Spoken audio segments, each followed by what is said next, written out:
Hello everybody and welcome to another DIY video. In today's video we're going to be replacing the wheel hub on my 2011 Sentra. This car has over 105,000 miles on it and the mileage is beginning to show. Lately in some of my videos you've been getting quite a lot of road noise coming from the back right wheel. This is because that wheel hub bearing has begun to wear out quite a lot, causing a ton of noise whenever I'm driving. This type of noise coming from one of the wheels is something you do not want to ignore, because if your hub gets too worn out, it could end up failing catastrophically, causing you to lose a wheel while you're driving. It's obviously not good. So today we are going to go through the steps of how to replace one of these hubs, and as always we're going to get started by jacking the car up.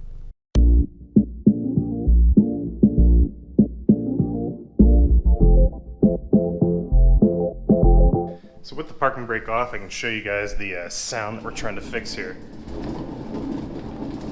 Your wheel is not supposed to make that noise. So we have the new hub over here. First things first though, we do need to get the wheel off of the car, and then we need to start disassembling the drum brakes.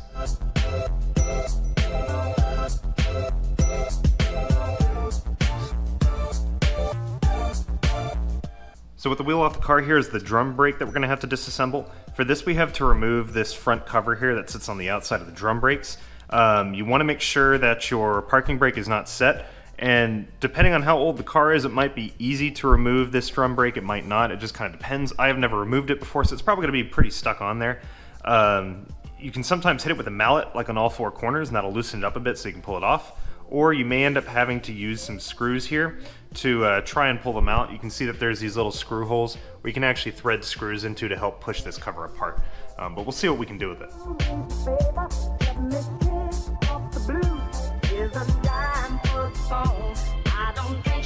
So just pulling on the cover wasn't really working for me, so I've got a couple of these M8 1.25 by 40 millimeter bolts. So these will just thread into those holes that I was mentioning earlier. And then you can use a socket to help try and pull the cover off. So we're going to see if that can help us out here a little bit.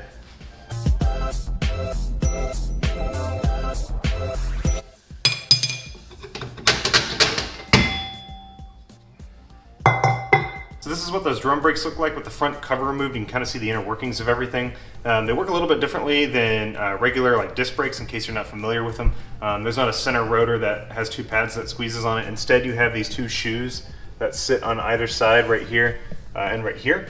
And these will end up just kind of squeezing out or squeezing in and rubbing up against the outside of the drum. And that's how it causes the friction, which allows the car to stop. It looks like my pad's running a little bit low on this side compared to that side.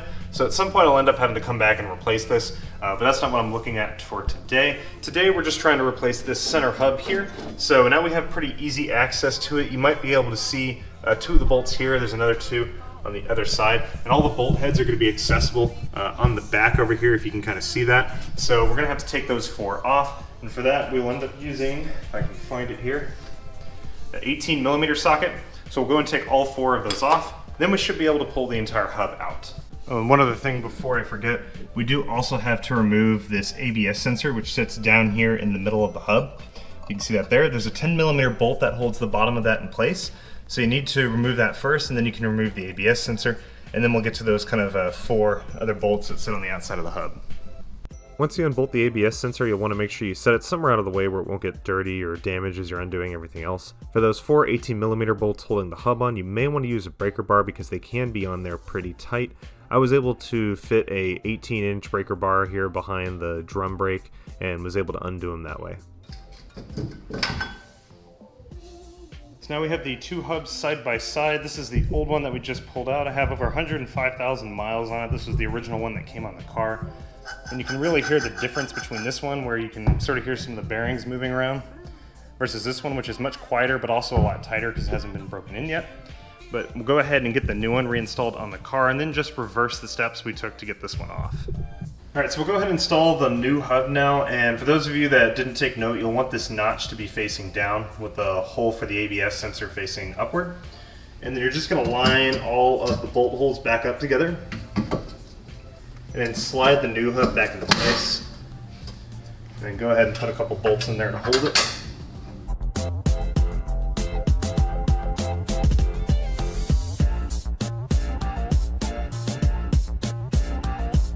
So I've got all four of those bolts hand tightened now into the threads on either side of the hub that you can see there.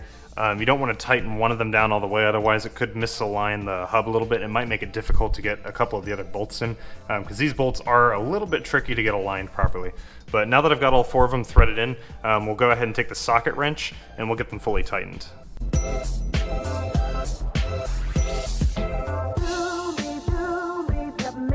And then of course, don't forget to reinstall your ABS sensor.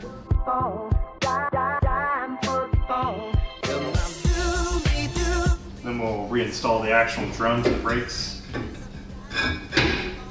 And that's really all there is to it. It's fairly straightforward. Shouldn't take you more than about 30 minutes or so if you have all the right tools. You'll want to make sure you reinstall this cover here for adjusting the parking brake if you took it out. And then you'll want to make sure you remove the bolts that you used to take the shield off if you did end up using some. So you just take those off.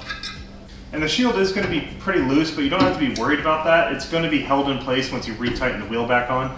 But yeah, that's pretty much it. Fairly straightforward. As I said, didn't take more than about 30 minutes. So I've been driving around with this new wheel hub on for a few miles now, and hopefully, as some of y'all can hear,